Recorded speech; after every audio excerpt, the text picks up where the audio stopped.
Apa ini SMS-nya ya? Assalamualaikum warahmatullahi wabarakatuh. Kami dari kelompok K3 Digital. Kami ingin mempresentasikan hasil proyek kami dan perkenalkan nama saya sendiri yakni Muhammad Fajar Mauludin dengan NIM 0112121132 dan rekan saya ini Bang Rama Akira, boleh? Baik, saya Rama Akira Fadila dengan nomor NIM 0110121094 dari SI 04. Selanjutnya dilanjut oleh Faruk Nasrullah. Silakan. Iya, saya Faruk Nasrullah dengan NIM 0110121137 dari SI 06. Oke, baik. Pertama, saya ingin menjelaskan K3 ya ini apa itu K3 Digital. Tiket digital merupakan sebuah metode atau aplikasi yang memudahkan masyarakat untuk mendapatkan rumah sakit, klinik, atau puskesmas dengan memesan atau booking nomor antrian secara online tanpa harus datang ke rumah sakit, klinik ataupun ke puskesmas yang ditunjuk. Rancangan yang akan dibuat adalah membuat menu, dashboard pemesanan, riwayat akun, notifikasi, penunjuk rumah sakit, atau klinik atau puskesmas yang dapat dijangkau dan pembuatan aplikasi secara menyeluruh untuk dipublish ke Play Store. Tiket digital menjawab kebutuhan masyarakat yang kesulitan mendapatkan nomor antrian secara langsung dan harus datang pagi-pagi ke institusi terkait.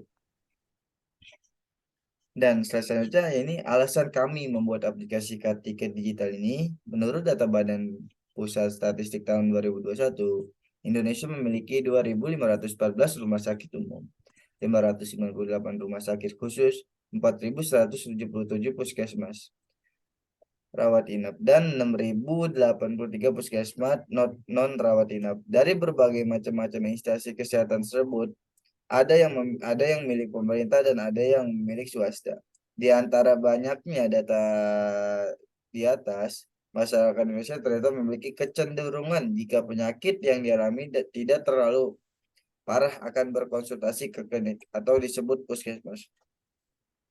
Masyarakat Indonesia seringkali ketika berkonsultasi klinik atau puskesmas harus mengambil nomor antrian secara manual dan tentunya akan menghabiskan waktu lebih lama hanya untuk mengantri. Dengan adanya layanan dari K3 Digital, maka masyarakat Indonesia dapat mengambil nomor antrian tanpa perlu mengantri dan mengurus waktu. Selanjutnya di sini terdapat 3 hal untuk merancang aplikasi K3 Digital ini. Yang pertama, sistem request atau yang disebut permintaan sistem, mulai dari perancangan, kebutuhan, dan nilai yang didapat. Yang kedua, sistem analisis dokumen atau analisis dokumen dalam sistem. Yang ketiga, sistem desain aplikasi yang akan dibuat. Selanjutnya di sini ada sistem analisis dokumen dan desain dokumen application. Yang pertama, sistem analisis dokumen berisi analisis data dan informasi. Yang kedua ada analisis aktor.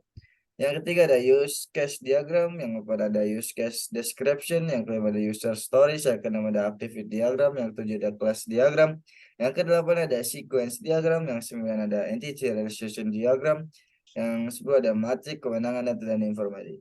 Dan yang kedua di sini ada sistem desain dokumen application yang pertama tampilan working prototype, yang kedua berisi physical arsitektur layar desain. Selanjutnya di sini ada analisis data dan informasi. Yang pertama di sini ada informasinya home aplikasi, datanya bank tujuan, bank pengirim, nomor rekening penerima, dana, tanggal, dan waktu terkirim. Sumber datanya berasal dari aplikasi tiket digital. Nomor 2 ada informasi dari dana yang dihemat, sumber datanya dari transaksi dan biaya administrasi. Sumber data yang didapat dari aplikasi K3 Digital. Yang ketiga, informasi yang didapat dari profil pengguna, data yang didapat nama, email, nomor HP. Sumber datanya dari K3 Digital. Nomor 4 ada daftar penerima. Sumber datanya dari bank tujuan, nomor rekening penerima. Sumber datanya aplikasi K3 Digital. Nomor 5 ada klinik, datanya dari nomor antrean, nominal pulsa, nominal pembayaran. Sumber datanya dari checkout dari pengguna.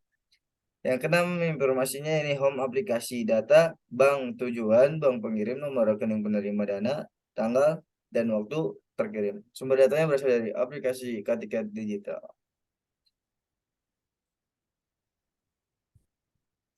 Oke, yang slide ke-6.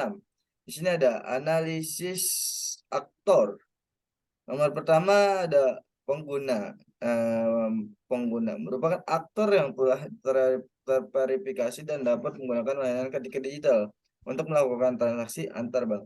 Yang kedua di sini ada aplikasi K-Tiket Digital, merupakan aktor yang menyediakan layanan pemesanan tiket secara online. Yang ketiga ada admin.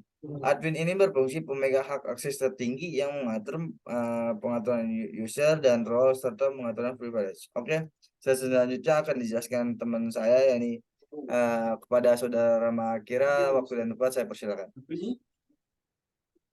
Baik, terima kasih atas kesempatan yang telah diberikan. Baik, selanjutnya ini kepada use case diagram. Use case diagram ini adalah alur dari proses bagaimana transaksi di aplikasi K-Tiket Digital. K-Tiket Digital ini terbagi atas 3 bagian. Yang pertama ada pengguna, kemudian ada admin yang sebagai usernya, kemudian adalah aktor ini sebagai pemeran atau bisa dikatakan sebagai lokasi yang akan ditunjuk, misalnya seperti rumah sakit ataupun klinik yang terkait.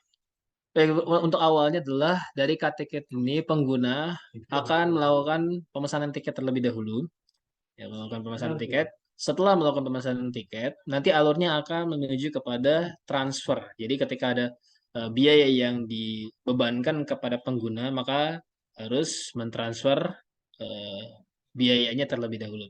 Setelah mentransfer, maka pengguna akan mengirimkan bukti transfernya kepada admin. Mengirimkan bukti transfernya, setelah bukti transfer itu sudah dikirimkan, maka nanti setelah dicek dari admin dinyatakan benar, maka akan dikirimkan bukti pemesanannya. Setelah bukti pemesanan sudah siap, maka admin akan memverifikasi pengguna kepada sistem rumah sakit atau institusi terkait yang dituju. Seperti mulai dari pemesanan nomor tiket dan juga di jam berapa dia melakukan pemesanan dan akan melakukan konsultasi di tanggal berapa dan jam berapa. Kemudian setelah selesai, maka nanti dari bagian admin akan menyiapkan tiket ya, tiket untuk antriannya secara otomatis dan akan memverifikasikan pemberian tiketnya kepada pengguna yang sudah memesan tiketnya. Baik, selanjutnya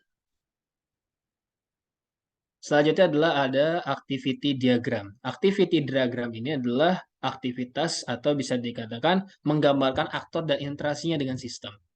Untuk yang pertama, ini mulai dari pengguna ya ketika membeli tiket di K-Tiket Digital.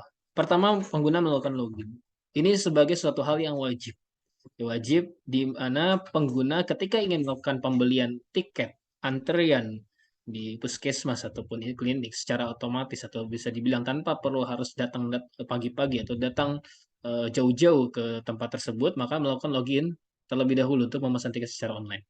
Setelah setelah login menggunakan akun tersebut, maka nanti setelah itu pengguna nanti akan diarahkan untuk memilih menu transaksinya.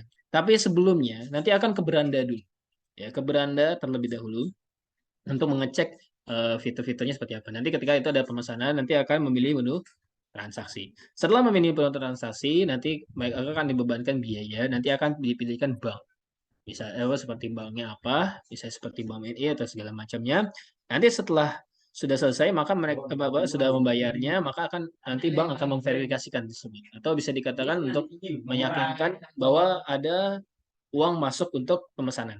Setelah sudah masuk, maka nanti akan diberikan bukti transaksinya. Setelah bukti transaksi itu dikirim, nanti akan diproses untuk memilih klinik yang terdekat sesuai dengan keinginan pengguna. Setelah memilih klinik tersebut, maka nanti akan mengirim permintaan kepada klinik untuk memberikan pesan atau bisa bilang ya ngetap gitu ya apa namanya menjaga booking tempat untuk pengguna tersebut ya. Jadi kemudian klinik akan memverifikasi posisi tersebut. Setelah selesai nanti akan permintaan untuk di bagian sistem K-Tiket ini untuk check out untuk bookingan yang diminta oleh pengguna. Setelah udah memberikan checkout, maka setelah udah membayar semuanya, setelah sudah dipilih kliniknya, maka sudah proses checkout, memilih tempat apa posisi mulai dari jam berapa, di tanggal berapa, dan di klinik mana, nanti akan diberikan bukti checkoutnya. Bukti checkoutnya akan dilampirkan dengan bentuk scan, ya bentuk scan nota di aplikasi tersebut. Setelah udah terima dari sistem kliniknya, maka akan dikembalikan lagi kepada pengguna. Baik, selanjutnya kepada kelas diagram. Kelas diagram ini merupakan menggambarkan kelas-kelas dalam sebuah sistem dan hubungannya antara satu dengan yang lainnya. Pertama mulai dari pengguna terlebih dahulu. Pengguna ini menggunakan user ID, password, nama, nomor handphone, dan juga emailnya pribadi masing-masing. Setelah sudah selesai, maka nanti akan ada pilihan pertama dari kliniknya. Jenis klinik, ya kita alurnya ke atas dulu ya, ke atas. Jenis kliniknya, jam buka kliniknya, tanggal klinik, ya bukti klinik ini ada, dan nama pasiennya siapa aja. Misalnya sudah ada yang kontrol, nanti ada ketahuan. Kemudian nanti prosesnya ketika ingin melakukan pemesanan, maka nanti akan beli tiket terlebih dahulu. Kemudian nanti akan transfer uangnya kepada admin untuk diproses kepada klinik tersebut. Kemudian nanti sudah selesai, nanti akan cek bukti pembayaran, cek bukti check out, dan selanjutnya sampai ke bawah lagi, nanti akan proses diterima, dan nanti akan muncul tiket. Selanjutnya adalah sequence diagram. Sequence diagram ini kolaborasi dinamis antara objek yang tercantum ya. Ini ada pengguna, kemudian pengguna nanti akan memasukkan memverifikasi database atau bisa bilang akunnya sendiri. Nanti prosesnya akan memasukkan nomor handphone, kemudian nanti ada input untuk kepada tiket proses untuk memesan nomor antrian. Itu ada alur-alurnya sudah ada alurnya dipisahkan. Kemudian lanjut ke ERD. ERD ini adalah sebenarnya sistemnya. Jadi sistem proses dari mana dan bagaimana cara kerja aplikasi tiket digital. Lebih detailnya nanti ada di dokumen tersebut. Baik, untuk selanjutnya saya ada link ya. Di sini ada tampilan working prototype ya. Nanti bisa diakses. Ini ada linknya. Ini adalah run dan bagian-bagiannya seperti itu. Baik, selanjutnya untuk gambarannya saya persilakan kepada Faruk Naslo untuk menyampaikan. Dipersilakan. Baik, terima kasih. Untuk gambarannya di aplikasi di sini, yang pertama adalah login ke dulu. Di sini kita akan mengklik ke sembarang tempat diklik, lalu menuju ke login. Kalau setelah login kita akan masukkan ke daftar. Setelah didaftar, kita klik daftar dulu. Setelah diisikan daftar, selanjutnya kita tinggal meloginkan ke Ktiket. Setelah diklik login, selanjutnya kita akan dimasukkan ke halaman pertama, yaitu selamat datang di Ktiket. Setelah itu diklik tanda panah di bawah kanan. Next, selanjutnya. Nah, selanjutnya kita akan disuguhkan di beranda Ktiket. Di beranda ini kita akan mengetahui tentang informasi dari klinik, transaksi, dan juga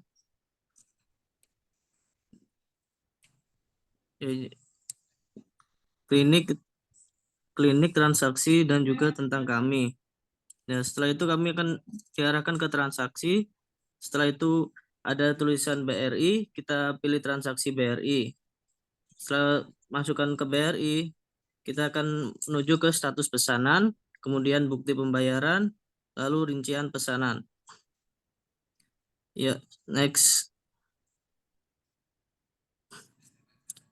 Di sini ada physical architecture layer design. Yang pertama adalah spesifikasi server yang terdiri dari 4 komponen, yaitu yang pertama hardware, software, data, dan brainware. Hardware perangkat keras adalah salah satu komponen dari sebuah komputer yang sifat alatnya bisa dilihat diraba secara langsung atau yang berbentuk nyata, yang berfungsi untuk mendukung proses komputerisasi. Spesifikasi klien yang pertama adalah sistem ini dibangun dengan berbasis web sehingga klien yang dipakai untuk mengakses sistem ini harus terkoneksi dengan jaringan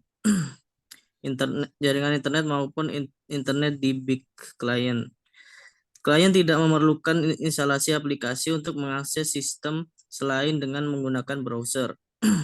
Sehingga spesifikasi klien berdasarkan pada spesifikasi minimal komputer yang digunakan pengguna pada umumnya. Oke, next. Oke, terima kasih. Sekian dari presentasi kelompok kami. Kurang lebihnya mohon maaf. Wassalamualaikum warahmatullahi wabarakatuh.